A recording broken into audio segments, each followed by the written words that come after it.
In previous video, we have talked about these articles. Well, up until then, all the things were like Django and the template of the Django. Well, we talked about this in the Django course as well. But in this video, it will be the most important, I think the most important concept in the DRF, because it is serializer, and we talk about the serializer, how serializer works, and how we can take it into the using that. Well, let's see something very important, because in the Django we have seen how the Django works. Like first the client will request, and the request will be into URL, and after that into views, model, template, and all that. Okay, how the request and all that, how the DRF works. Okay, let's see. I have something here. Okay, there is a client, for example, any browser, mobile, or Postman or anything. So the request will be sent to URLs, and the URL is like routing, and after that it will be in the views, and then serializer, the input and output will be validated, and the model, and again the serializer, and the response. Okay, the response will come here, and the model and the serialized data will be passed into views, and URL and the response will be to the client. The client will take the response. So overall the diagram will work like this. Okay, the most important, and specifically if you talk about this, it will be like request URL, the request will be sent to URL, and then views, and the views will check the serializer, and then model and serializer. So what is serializer specifically here? So serializer is like the data will be converted into JSON form. Okay, JSON means JavaScript object notation. Well, it is a form of like Python dictionary. It will be converted into like a form of like Python dictionary. Okay, the model will be converted into serializer. Well, serializer will convert it into like JSON form or like API. And let's see how it works. I will clean this. Up until now, we have talked about the Django, and now we are going to talk about the Django REST framework. Okay, we have an application called blog. Let's have another application like Python manage.py start app. Well, it should be API. Okay, I have another application called API. You can see here I have API. Okay, now let's run the server once again. Everything is fine. So here we have another application is called API, and in the settings I want to have this API. The same thing, it will suggest me like that. Okay, everything is fine here. And what about serializer, and what about the concept of serializer? Okay, let's see here the documentation. We have something home and tutorial. Okay, in the tutorial you can see serialization. In the serialization you have the information about the serializer. It will create simple postbin code highlighting web API. Many things here. So it tells how to create the virtual environment and all that. Let's see the serializer, creating model and creating a serializer class. Okay, serializer is like a form which we have talked about this in Django. Well, it says representation such as JSON. Okay, we have told you, like we have the ID, title, code, and all that. We have two functions, or like create and update. We have two methods here. The serializer class will have two methods, and we will use that like this. Let's see the API guides. Okay, in the API guides we have many things like views, routers, serializers. Here you can see three things like serializer fields, and serializer relations. Let's see the serializers. The serializers will allow complex data such as query sets and model instances to be converted to native Python data types like JSON or XML. So we have talked about this, we have seen here.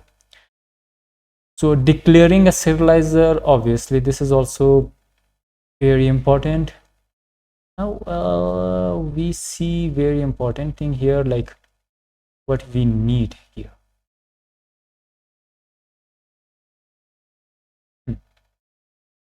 Like serializer fields, we can see like write only, read only, and all that. Let's see the serializer relation. How we can have some kind of serializers here.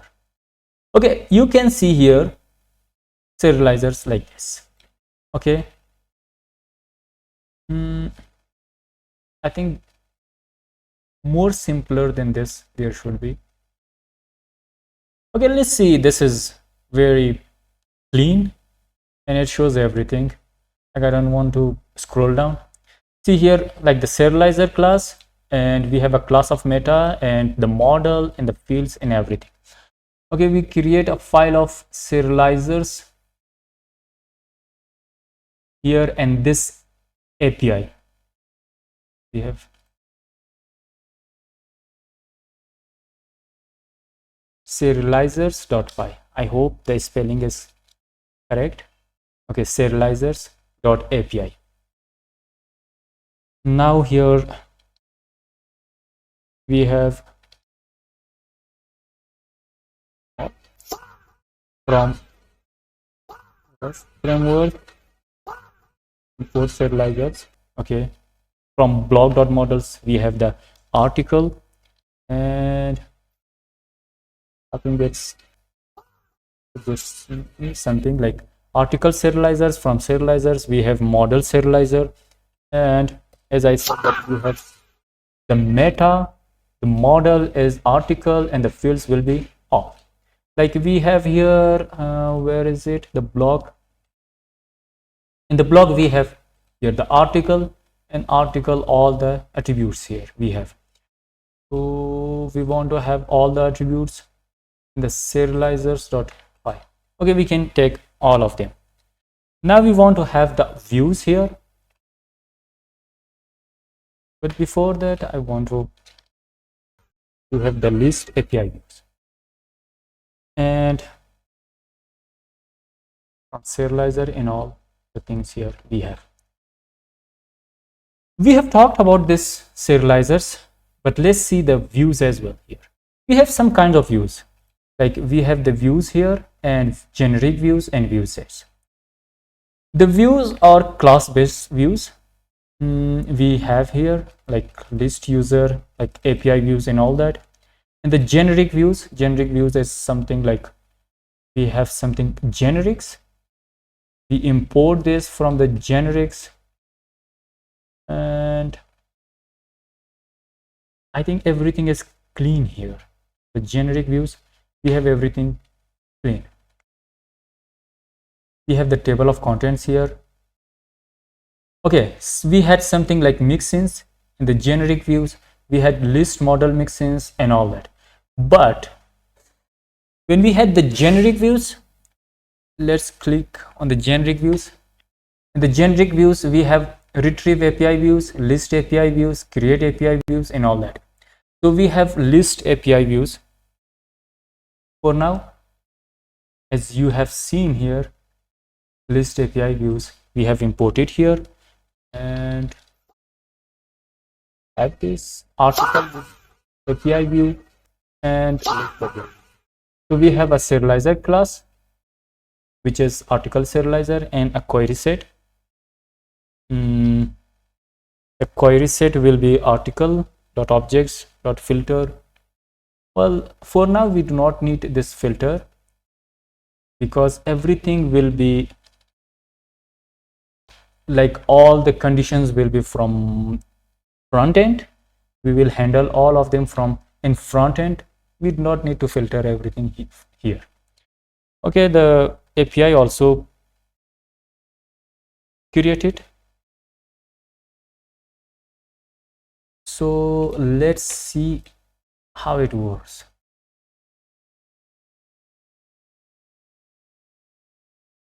We will have something like this. Okay, and we had here API, and the API will be same thing.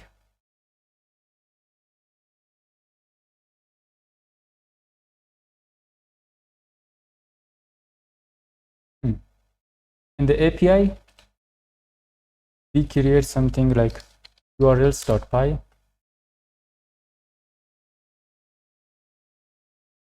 We copy and paste it from here, so it will be API.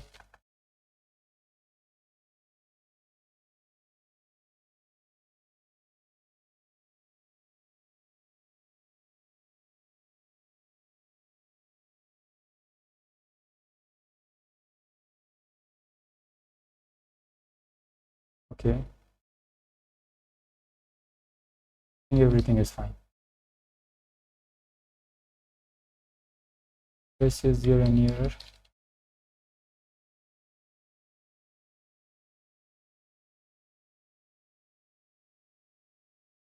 Okay, there is no error. I talked about browsable API. So this is browsable API. This UI is browsable API. You can see we had two articles. Like we had article number 1 and article 2 with ID 1 and ID 2. The title is this, the slug is also first, content, publish time, created, updated, means everything is added here. The author is 1. Okay, we have had here everything. So we just see the JSON file. You can see the JSON file as well, raw data like this, and API, like API you can see. So I am also logged in the first place. Well, I think up until now we have very productive videos as well and productive content as well. So in the next video we will talk about very important concept as well.